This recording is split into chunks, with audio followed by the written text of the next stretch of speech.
चंद्रपूर जिल्ह्यात काँग्रेसची आघाडी. नागभीडसह अनेक नगर परिषदांमध्ये कल स्पष्ट. नागभीड नगर परिषद मतमोजणीला सुरुवात.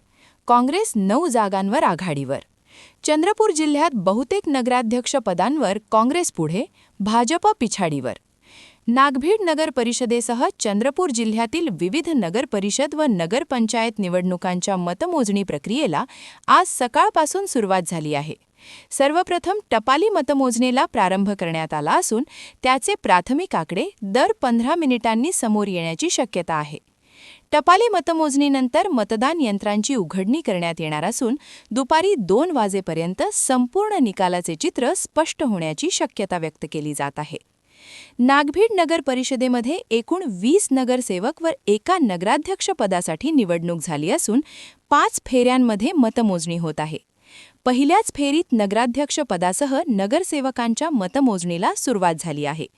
सध्याच्या स्थितीत काँग्रेस 9 जागांवर आघाडीवर असून एका जागेवर अपक्ष उमेदवार आघाडीवर आहे. विशेष म्हणजे भाजपचे खाते अद्याप उघडलेले नाही.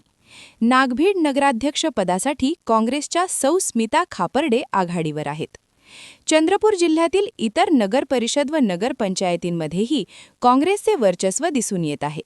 नवनिर्मित भिसी नगरपंचायतीतील पहिल्या प्रभागात 4ही जागांवर काँग्रेसने विजय मिळवला आहे. मात्र नगराध्यक्ष पदासाठी भिसी नगरपंचायतीत भाजपचे अतुल पारवे आघाडीवर असल्याचे चित्र आहे. गरचांदूर येथे टपाली मतदानाची मतमोजणी पूर्ण झाली असून काँग्रेस व अपक्ष उमेदवार निलेश ताजने यांना समान मते मिळाल्याने चुरशीची स्थिती निर्माण झाली आहे. मात्र नगराध्यक्ष पदासाठी गडचांदूरमध्ये अपक्ष उमेदवार निलेश ताजने आघाडीवर आहेत. मूल नगर परिषदेमध्ये काँग्रेसचे नगराध्यक्ष पदासाठी उमेदवार सुमारे 1200 मतांनी आघाडीवर आहेत. ब्रह्मपुरी नगर परिषद निवडणुकीत काँग्रेसचे अधिकृत उमेदवार योगेश भाऊ मिसार नगराध्यक्ष पदासाठी आघाडीवर आहेत. भद्रावती नगर परिषदेत काँग्रेसचे सुनील नामोजवार, वरोरा येथे काँग्रेसच्या अर्चना ठाकरे, राजुरा येथे काँग्रेसचे अरुण ढोते तर घुगुस येथे काँग्रेसच्या सौ दीप्ती सोनटक्के नगराध्यक्ष पदासाठी आघाडीवर असल्याची माहिती आहे. मूल नगराध्यक्ष पदावर एकता समर्थ काँग्रेस आघाडीवर आहे.